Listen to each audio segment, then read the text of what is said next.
दोस्तों स्वागत है आप सभी का पोस्टर स्टडी की यूट्यूब चैनल में और आज की इस वीडियो में। तो आज की इस वीडियो में दोस्तों हम आपको बताएंगे 2024 के लिए एलडीसी प्रमोशन स्ट्रक्चर के बारे में। तो देखेंगे कौन कौन एग्ज़ाम दे सकते हैं। जैसे कि आप सभी को पता है 2022-2023 में बहुत ज़्यादा चेंजेस हुई है रिक्रूटमेंट रूल में। तो बहुत ज़्यादा कन्फ्यूज़न भी है लोगों के अंदर कि कौन कौन एग्ज़ाम दे सकते हैं 2024 के लिए। तो पूरी डिटेल देखेंगे, जानेंगे कि सर्विस क्राइटेरिया क्या रहेगा, जानेंगे एज लिमिट क्या रहेगी, जानेंगे एजुकेशन क्वालिफिकेशन क्या रहेगी और साथ में अब आपको हम बताएंगे पे लेवल और बेसिक पे क्या होगी जिन एग्ज़ाम को आप दे रहे हैं। तो वीडियो को शुरू करने से पहले दोस्तों आप सभी को बता दें, हमारा जो नया बैच है स्टार्ट होने वाला है 1 नवंबर 2023 से। तो अगर आप लोग तैयारी करना चाहते हैं और आपको रेगुलर क्लासेस मिलेगी दोस्तों, आप हमारे बैचेस से जुड़ सकते हैं। तो सिंपली आपने 8580872431 72431 इस पे आप हमें कॉल या फिर मैसेज कर सकते हैं, पूरी डिटेल आपको मिल जाएगी। तो चलिए शुरू करते हैं वीडियो को। तो सबसे पहले दोस्तों हम बात करेंगे जीडीएस के बारे में, ठीक है। तो देख लेते हैं जीडीएस कौन कौन से एग्ज़ाम दे सकते हैं, ठीक है। तो जैसे ही दोस्तों जीडीएस ज्वाइन कर लेते हैं और उनकी सबसे पहले जो दोस्तों 3 सालें पूरी हो जाती है तो वो एक ही एग्ज़ाम दे सकता है, वो है एमटीएस का। सर्विस की बात करें तो 3 साल होनी चाहिए। एज लिमिट इसमें कुछ भी नहीं है और एजुकेशन क्वालिफिकेशन 10th रहेगी, क्योंकि जो जीडीएस है उनकी भर्ती भी दोस्तों 10th लेवल पे होती है और एजुकेशन क्वालिफिकेशन भी 10th ही रहेगी, ठीक है। अब आपको ये भी पता होना चाहिए जब आप जीडीएस एमटीएस का एग्ज़ाम दे रहे हैं तो वो कौन से लेवल में आता है सेंट्रल गवर्नमेंट के हिसाब से। तो वो लेवल 1 पे आता है और बेसिक पे दोस्तों 18,000 बेसिक पे होती है, ठीक है। अभी ये मत सोचिए 18,000 ही होंगी, 18,000 बेसिक पे होगी, इसके अलावा डीए अदर अलाउंस आपके जो जुड़ेंगे इसमें, ठीक है। अब दूसरी हम बात करेंगे जीडीएस जैसे उनके 5 साल पूरे होते हैं तो वो दोस्तों पोस्टमैन का एग्ज़ाम दे सकते हैं। मैक्सिमम एज लिमिट दोस्तों इसमें 50 ईयर रहेगी, एजुकेशन 10th रहेगी और सीधा दोस्तों जीडीएस लेवल 3 तक जा सकता है। पोस्टमैन लेवल 3 में आता है, 21,700 इसकी बेसिक पे रहेगी। अब आप लोग सोच रहे हैं सर आप बता रहे लेवल 1 के बाद सीधा 3 जा रहे हैं, लेवल 2 क्या होता है। तो लेवल 2 होता है दोस्तों एमएमएस, ठीक है। एमएमएस मेल मोटर सर्विस, ठीक है। जो मेल मोटर के साथ जाते हैं उनको वो लेवल 2 में आता है, ठीक है। अब तीसरा एग्ज़ाम कौन सा दे सकते हैं, तीसरा एग्ज़ाम दे सकते हैं दोस्तों पीएएसए एग्ज़ाम को, जीडीएस, ठीक है। अब सबसे बड़ा फंडा यहाँ पे ये है, जिन जीडीएस की ज्वाइनिंग दोस्तों 17/6/2022 से पहले हुई है वो दोस्तों पीएसए का एग्ज़ाम दे सकते हैं।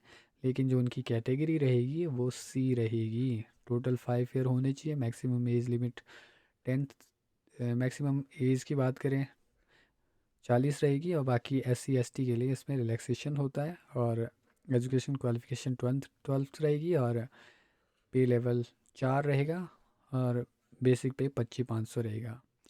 अब दोस्तों ये तो हुई 17/6/2022 के पहले वाले की। अब बात करेंगे हम जो 17/6/2022 के बाद ज्वाइन हुए हैं, वो भी एग्ज़ाम दे सकते हैं।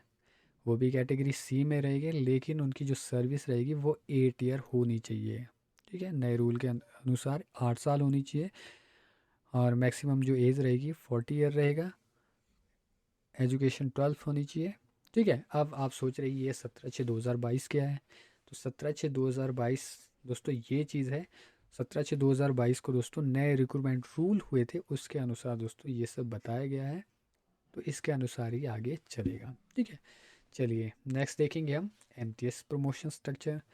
एमटीएस दोस्तों जैसे अपने 3 साल पूरे कर लेता है तो पोस्टमैन एग्ज़ाम दे सकते हैं।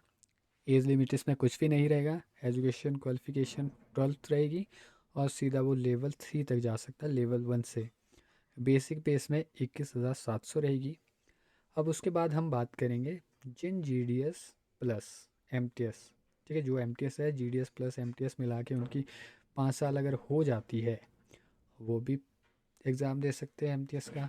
उसमें कोई कैटेगरी वाला सीन नहीं है, वो एग्ज़ाम दे सकते हैं। एज लिमिट कुछ भी नहीं रहेगी, एजुकेशन क्वालिफिकेशन 12th रहेगी और लेवल 3 में रहेगा वो 21,700 बेसिक पे रहेगी। अब दोस्तों बात करेंगे एमटीएस पीएसए एग्ज़ाम कौन दे सकता है? पीएसए एग्ज़ाम दे सकता है जो एमटीएस 5 साल पूरे हो गए हैं जिसको एमटीएस में, वो दोस्तों कैटेगरी ए में रहेगा। ठीक है, और इसमें एज लिमिट कुछ भी नहीं रहेगा और एजुकेशन क्वालिफिकेशन का भी कुछ भी चक्कर नहीं है। अब दोस्तों बात करेंगे हम जिन एमटीएस ने एमटीएस मिलाकर और जीडीएस मिलाकर कुल दोस्तों 5 साल हुए हैं जिनको, वो भी दोस्तों एग्ज़ाम दे सकते हैं पीएसए का, लेकिन कैटेगरी बी में रहेंगे। अगर ए से वैकेंसी बचती है तो वो उनके लिए जाएगी, अगर बी से बचती है फिर वो सी के लिए जाती है। ठीक है, तो सर्विस दोस्तों कुल मिलाकर 5 साल होनी चाहिए। ठीक है, अब दोस्तों बात करेंगे हम पोस्टमैन मेल गार्ड के बारे में। ठीक है, जो पोस्टमैन मेल गार्ड है वो किस तरीके से उनकी प्रमोशन स्ट्रक्चर रहेगा। ठीक है, तो पोस्टमैन मेल गार्ड एक ही एग्ज़ाम दे सकता है, वो है पीएसए एग्ज़ाम। ठीक है, तो कैटेगरी ए में वो लोग रहेंगे जिनके कुल मिलाकर 3 साल पूरे हुए हैं, वो दोस्तों कैटेगरी ए में होंगे। इसमें एज लिमिट कुछ भी नहीं रहेगा, एजुकेशन का भी कोई चक्कर नहीं रहेगा। अब दोस्तों बात करेंगे हम जो पहले एमटीएस थे उसके बाद पोस्टमैन बने, वो भी एग्ज़ाम दे सकते हैं और कैटेगरी ए में रहेंगे। वो किस तरीके से रहेंगे? अगर उनकी सर्विस एमटीएस मिलाकर और पोस्टमैन मिलाकर 5 साल है तो एग्ज़ाम दे सकते हैं। और साथ में जिन जीडीएस प्लस एमटीएस कुल मिलाकर अगर उनके 5 साल हुए हैं तो वो भी एग्ज़ाम दे सकते हैं पीएसए का, और वो दोस्तों कैटेगरी बी में ही रहेंगे। ठीक है, पोस्टमैन प्लस जीडीएस मिलाकर अगर 5 साल पूरे हुए हैं तो कैटेगरी बी में रहेंगे। ठीक है, अब दोस्तों बात करेंगे पहले जीडीएस थे, उसके बाद पोस्टमैन एमटीएस बने, उसके बाद पोस्टमैन बने, 3 पोस्टों को कवर करा, वो भी एग्ज़ाम दे सकते हैं पीएसए का, कैटेगरी बी में रहेगा। लेकिन अगर इन तीनों सर्विस मिलाकर 5 साल पूरे किया है तो 5 साल तो पूरे हो ही जाते हैं, तो कुल मिलाकर अगर 5 साल पूरे हुए हैं तो वो एग्ज़ाम दे सकते हैं पीएसए का। अब इसके बाद बात करेंगे हम पीएसए प्रमोशन स्ट्रक्चर के बारे में। ठीक है, तो जो पीएसए बन चुके हैं हमारे बैचेस से बहुत ज़्यादा बने हैं, तो वो दोस्तों प्रमोशन की तैयारी कर सकते हैं। कौन सी तैयारी की करेंगे? वो आईपीओ एग्ज़ाम की तैयारी करेंगे। ठीक है, तो इसमें कैटेगरी का कोई ऐसा अभी तक तो हुआ नहीं अमेंडमेंट, अगर भविष्य में होता है तो आपको वीडियोस की भी मिल जाएगी। इसमें जो सर्विस क्राइटेरिया रहेगा 8 ईयर का रहेगा और 45 दोस्तों इसमें एज लिमिट रहेगी 45 ईयर। ठीक है, इसमें एजुकेशन को कभी कोई क्वालिफिकेशन नहीं चाहिए। बेसिक पे इसमें दोस्तों 44,900 रहती है और लेवल 7 में आता है दोस्तों आईपीओ। ठीक है, अब दोस्तों बात करेंगे हम आईपीओ से एसपी या फिर एडी के लिए। तो आईपीओ से एग्ज़ाम दिया जाता है, अगर कुल मिलाकर आईपीओ में दोस्तों 5 ईयर अगर हो जाते हैं तो एसपी का एग्ज़ाम दिया जा सकता है, और इसमें एज लिमिट या फिर एजुकेशन क्वालिफिकेशन का भी ऐसा कोई चक्कर नहीं है, कोई जहाँ पर लगा है वो चलेगा। ठीक है, तो पे लेवल की बात करें तो पे लेवल इसमें 9 रहेगा और बेसिक पे 53,100 पे लेवल रहेगा इसमें, सॉरी बेसिक पे रहेगी इसमें। और दोस्तों बात करेंगे कैसे प्रमोशन ली जा सकती है, इम्पोर्टेंट पॉइंट के बारे में बात करेंगे। तो दोस्तों आप हमारे यूट्यूब चैनल पे बहुत ज़्यादा वीडियोस आपको मिल जाएगी, अगर आप तैयारी करना चाहते हैं प्लेलिस्ट में बहुत ज़्यादा वीडियो मिलेगी, उसको देखिए और उसके नोट्स बनाइए आप। और एमसीक्यूज़ की भी बहुत ज़्यादा वीडियो बनेगी, बनी हुई है और भविष्य में बनती रहेगी, तो उसको आप देखिए और साथ में कमेंट बॉक्स में आंसर देने की कोशिश करिए। अगर आपको लगता है हम तेज़ चल रहे हैं, वीडियो को पॉज करिए और साथ में आंसर देने की कोशिश करिए। रिवीजन के लिए दोस्तों आप बार बार वीडियोस को देखिए, रिपीट मोड में देखिए, आपका अच्छे से रिवीजन हो जाएगा।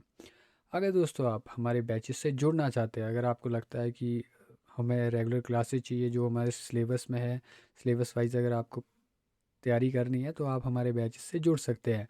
सिंपली आपने 8580872431 इस पर हमें कॉल या फिर मैसेज करना है, आपको पूरी डिटेल मिल जाएगी।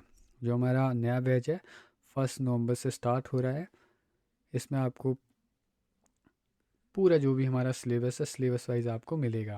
अगर आप एमटीएस की तैयारी कर रहे हैं एमटीएस का सिलेबस मिलेगा, पोस्टमैन का कर रहे हैं तो पोस्टमैन, पीएससी की कर रहे हैं तो पीएससी की भी आपको पूरी सिलेबस वाइज वीडियो मिलेगी। जो भी हमारा मैथ रहता है, जीके, डीओपी, रीजनिंग, पूरा सिलेबस आपको अच्छे से मिल जाएगा। साथ में डेली आपको टेस्ट मिलेंगे और साथ में जो हमारा संडे रहता है उसमें आपको वीकली रिवीजन टेस्ट मिलेगा।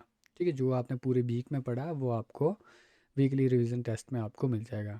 और साथ में आपको मॉक टेस्ट भी मिलेंगे, उससे आपको पता लग जाएगा कि किस तरीके से क्वेश्चंस आते हैं और आपकी तैयारी बहुत अच्छे से हो जाएगी। तो आई होप दोस्तों ये वीडियो आपको अच्छी लगी हो, और चैनल पे अगर आप फर्स्ट टाइम विजिट कर रहे हो तो चैनल को सब्सक्राइब ज़रूर करें, साथ में बेल आइकन को प्रेस करें।